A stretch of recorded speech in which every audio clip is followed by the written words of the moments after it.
Essa resenha digital é destinada à disciplina de língua portuguesa do curso de letras da UFMS. Bom, o primeiro texto é o capítulo 1, onde fala da avaliação na escola e ensino da língua portuguesa, introdução ao tema, escrito pela Andréa Tereza Brito Ferreira e Thelma Ferraz Leal.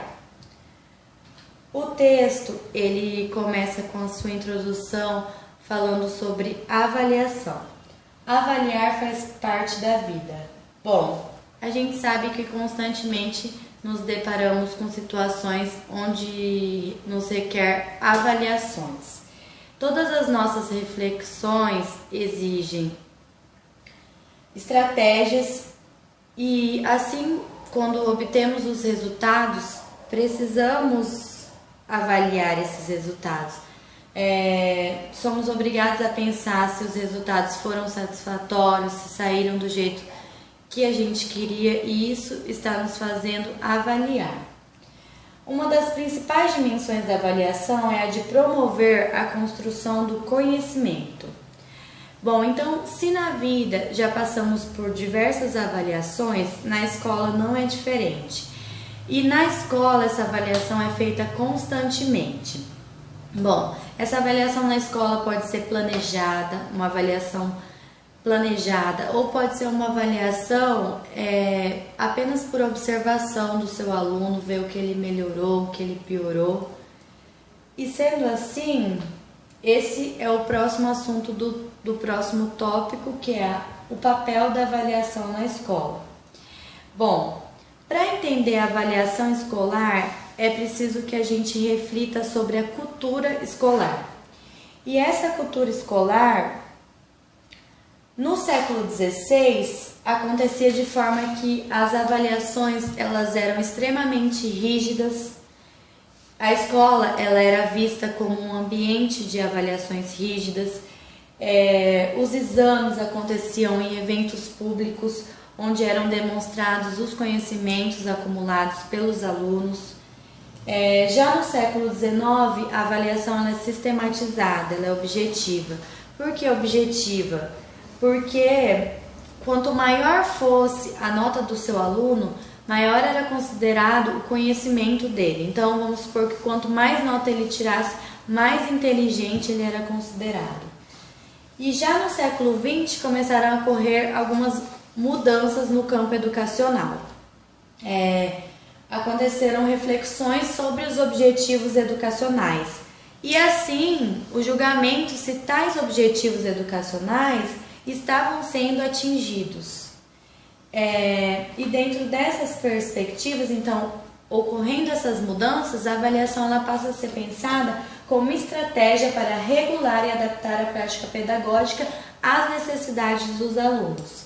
Ballister coloca que dá-se prioridade às análises das tarefas que realizarão os estudantes. Determina-se sua estrutura, sua complexidade, seu grau de dificuldade, assim como pré-requisitos ou conhecimentos já adquiridos necessários para assimilar novas aprendizagens. Então, o que propõe-se com essas mudanças é que a avaliação ela seja pensada a partir de suas múltiplas finalidades.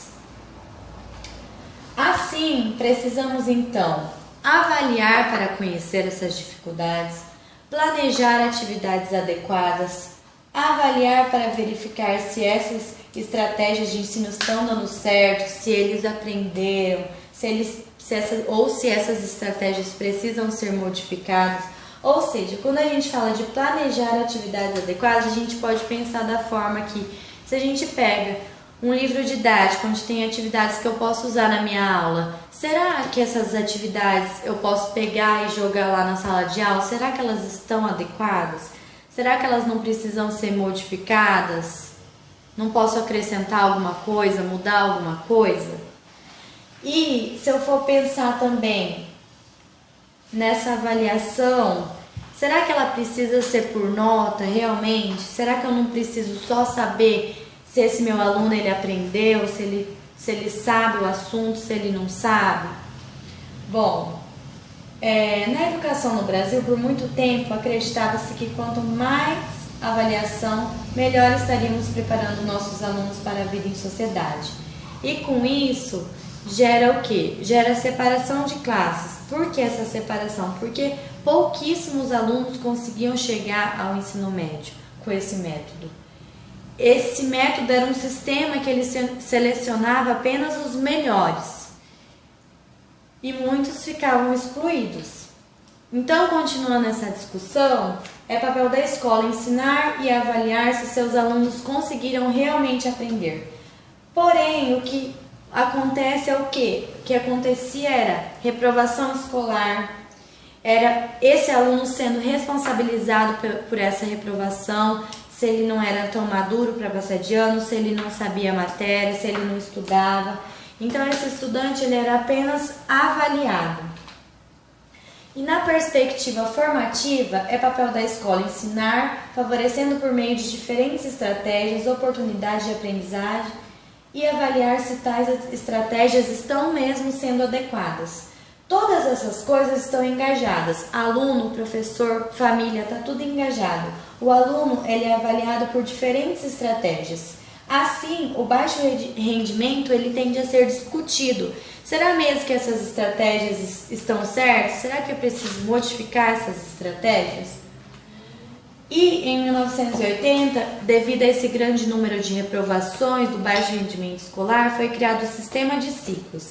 Esse sistema de ciclos ele foi implantado do 1º ao 4º ano, onde os alunos tinham a oportunidade de ler e produzir textos. Ele favorece a continuidade, interdisciplinariedade e respeita o ritmo dos alunos, impõe um repensar da própria estrutura institucional.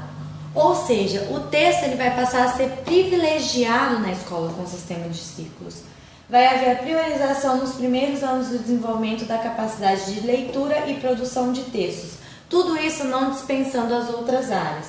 Ou seja, o papel da escola é de ajudar os alunos a desenvolver capacidade para produzir e compreender esses textos, sejam orais ou escritos, desde o início da escolarização, que é do 1º ao 4º ano. Com base nisso, a gente passa para o capítulo 2, que fala de paradigmas da avaliação, uma visão panorâmica, de Lívia Suassuna. No capítulo 2, ele vai trazer a avaliação tradicional versus a avaliação formativa. E isso vai ser desdobrado em 4 fases. A primeira fase no século XX, que a gente viu, que são os testes e exames padronizados com finalidade classificatória. A segunda fase da década de 30 a 60, que conserva as mesmas bases do modelo anterior, ideia de avaliação como gestão, tendo como princípio uma administração racional e eficiente da educação, o que vai gerar qualidade e excelência. Assim, avaliar vai significar otimizar, evitar desperdícios, racionalizar. Na terceira fase, de 60 a 70, vai haver profissionalização do campo da avaliação, fase marcada por diversas mudanças sociais e aquela multidisciplinaridade que foi falada. Na quarta fase, 70, 80 e 90, vai haver o objetivo da avaliação, que não vai ser mais o de identificar e solucionar problemas, mas vai ser o objetivo de garantir a formação de quadros e perfis para o mercado capitalista. Bom, sendo assim, desses 2 capítulos a gente pode ver que o paradigma tradicional dominou grande parte do século XX e vários questionamentos foram salientados. Sendo assim, é preciso que a avaliação ganhe outra dimensão, contemplando as múltiplas capacidades de aprendiz, as reelaborações de sentido e a relevância social que ela tem. A avaliação centrada no aluno e no seu desempenho cognitivo vai dar lugar a um pensamento crítico, onde o aprendizado ele vai além do processo de transmissão e associação. Assim, ele vai dando voz ao meio social e também vai dando voz ao aluno.